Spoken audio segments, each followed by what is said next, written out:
So I was talking to someone yesterday. They lead this group of CEOs, and they have regular meetings where they discuss all the issues that they're facing.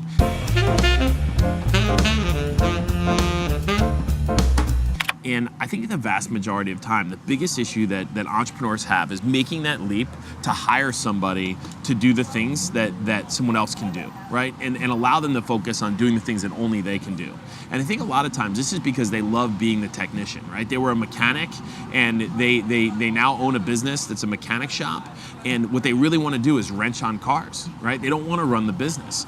And I think you've got to find like what your lane is. And ultimately, when you identify areas that are keeping you from actually being able to expand and grow, you've got to hire someone to do that work. Like I'm not a technology guy. Like I have to hire a CTO. I've got to have somebody that handles operations. I can set the vision, I can understand all the pieces and parts, but when it gets into the minutia, like I don't even be bothered with it.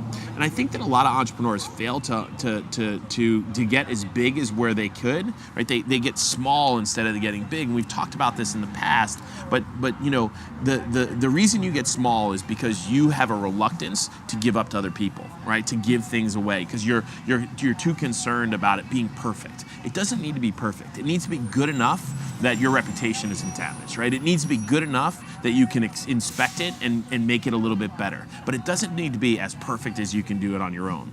And you've got to be willing to make the investment.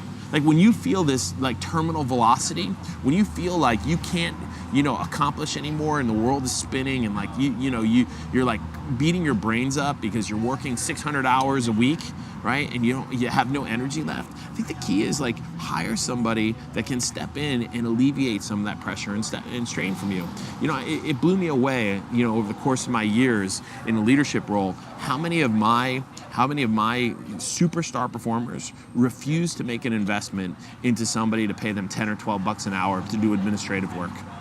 They would give up their weekends. They would give up their evenings. They would give up time at their kids' athletic events.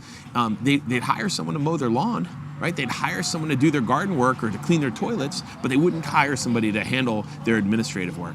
It's absolutely mind-boggling. Like invest in your business to free yourself up so you can do the things that only you can do and the things that really give you that love and that fill your soul. And that's ultimately focusing on your purpose. Right? Hire the rest of that stuff done.